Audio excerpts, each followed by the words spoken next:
Halo sahabat nonton, siapa nih yang penasaran dengan kelanjutan cerita di drama Serendipity's Embrace? Yuk kita mulai jalur cerita kelanjutan episode 6 ya.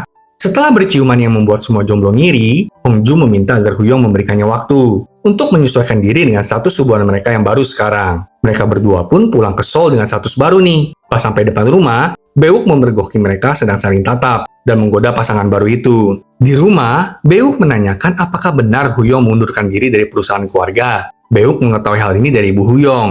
Huyong membenarkan hal tersebut. Mendengar itu, Beuk memperingatkan Huyong kalau Ibu Huyong nggak akan membiarkan hal ini terjadi. Huyong lalu meminta pamannya itu untuk nggak menceritakan hal ini kepada Hongju. Keesokan paginya, Huyong mengajak Hongju untuk sarapan bareng, tapi ternyata telat karena Hongju lagi pergi ngedate bersama dengan Hyeji. Hongju menemani Hyeji belanja dan ke salon. Mereka berakhir mengkeriting rambut mereka bersama, bahkan menari-nari di restoran Sangpil. Restoran Sangpil ini udah kayak base camp aja ya. Sementara itu di tempat lain, Huyong merasa frustasi karena seharian nggak bisa bertemu dengan Hongju. Bahkan Hongju nggak menghubunginya dong. Malam harinya, saat Huyong menunggu Hongju pulang, Hongju sampai ke rumah bersama dengan Beuk yang mabuk. Gak hanya itu, Beuk tiba-tiba menelepon seorang wanita dan dengan percaya diri menanyakan kalau Beuk adalah cinta pertama wanita itu. Dan ternyata wanita itu ternyata Hyesuk dong. Astaga, drama memang ya. Mau kemanapun ujungnya yaitu lagi. Hongju kemudian mengambil alih ponsel Beuk dan mengucapkan perpisahan. Tentunya, Hongju nggak tahu kalau wanita di telepon Beuk adalah bosnya. Walaupun Hongju merasa kalau dia mengenali suara itu.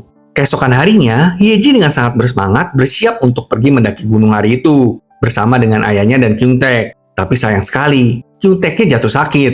Ayah Hyeji mengatakan kalau dirinya sangat menginginkan Kyungtaek menjadi menantunya dan ingin menjodohkannya dengan kakak Hyeji. Mendengar hal itu, Hyeji berkata kalau dirinya dan Kyungtaek juga dekat loh. Tapi ayah Hyeji malah menertawai Hyeji. Hal ini tentu membuat Hyeji menjadi mutung lagi deh. Saat pasangan baru kita hendak siap berkencan, Hyeji mendatangi mereka dan ngikut mereka pergi berkencan dong. Huyong tentu nggak suka dengan itu. Tapi mau gimana lagi kan? Setelah mengetahui permasalahan Hyeji, Hongju menawarkan agar Hyeji menjenguk Kyungtaek ke rumahnya. Hongju bakal menukar bajunya dengan Hyeji agar Hyeji lebih pede untuk bertemu dengan Kyungtaek. Setelah mengantar Hyeji ke rumah Kyungtaek, pasangan baru kita pun akhirnya bisa pergi berkencan. Hyeji pun akhirnya bertemu dengan Kyungtaek yang sedang bersama dengan ibunya. Ibu Kyungtaek sangat senang melihat Hyeji dan berusaha untuk menjodohkan Hyeji dengan Kyungtaek. Aduh, gemes banget Ajuma satu ini ya. Tapi si Kyungtaek malahan meminta ibunya untuk diam karena Hyeji nggak ada hubungannya dengan Kyungtaek. Duh, ini cowok gimana sih sebenarnya dah?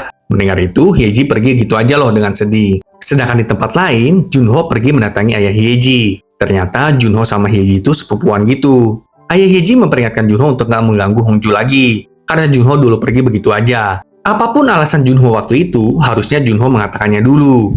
Entah itu menunggu atau putus, harusnya dulu dijelaskan. Bukannya pergi menyelonong begitu aja. Nah kan, kembali ke pasangan baru kita. Dalam perjalanan, Hongju menanyakan alasan Huyong menyukainya. Huyong pun tertawa dan menjawab kalau nggak ada alasannya gitu. Kalau sahabat nonton, tim harus ada alasannya menyukai seseorang, apa nggak harus ada alasannya nih? Huyong akhirnya menjelaskan, setiap kali Hongju memanggil namanya, jantung Huyong serasa mau keluar. Dan nggak tahu sejak kapan, Huyong menyadari kalau sepertinya dirinya menyukai Hongju. Tapi apa alasannya? Huyong sama sekali nggak tahu.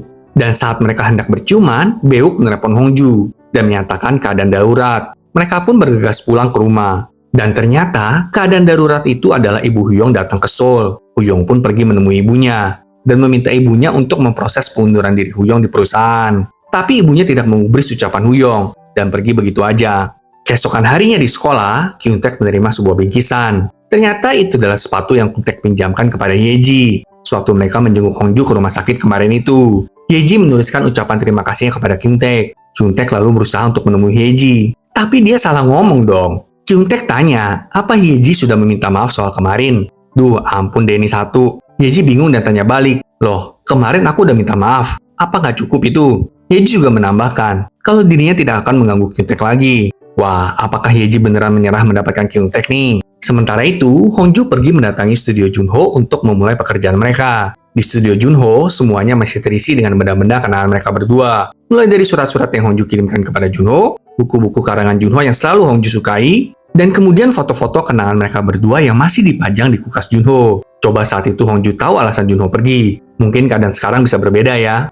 Hongju lalu menyerahkan file yang sudah dia susun untuk proyek mereka. Dan gak cuma itu, Hongju juga pamit dari proyek mereka. Nah loh, Sedangkan di tempat lain, Ibu Huyong mendatangi perusahaan mereka di Seoul. Ibu Huyong meminta Bewok untuk mencarikan hotel yang terdekat dengan kantor, karena dia akan bekerja di kantor itu mulai besok. Huyong lalu berkata, kalau ibunya melakukan semua ini karena Huyong, percuma aja, karena Huyong nggak akan mengubah keputusannya. Tapi ibunya malah lebih keras lagi, dan mengatakan kalau dirinya nggak akan pulang ke Amerika tanpa Huyong. Kembali ke studio Junho, serangan panik Junho kambuh. Saat Junho mengetahui kalau Hongju akan meninggalkan proyek mereka, Junho lalu minta Hongju untuk pergi. Tapi sebelum Hongju pergi, Junho terjatuh. Karena khawatir Hongju menanyakan apakah Junho sakit. Saat itu Junho menjawab kalau dirinya pergi dulu itu karena sakit. Junho kemudian bertanya, apakah kalau alasannya karena sakit, Hongju mau menerima Junho kembali? Kilas balik juga memperlihatkan, ketika Huyong dan Hongju berada di halte bus yang berseberangan, Ibu Huyong ternyata juga ada di sana. Dia memperhatikan bagaimana Huyong memperhatikan Hongju. Ya cuma itu aja, Ibu Huyong juga turun dan menemui Hongju, mengatakan kalau dirinya nggak menyangka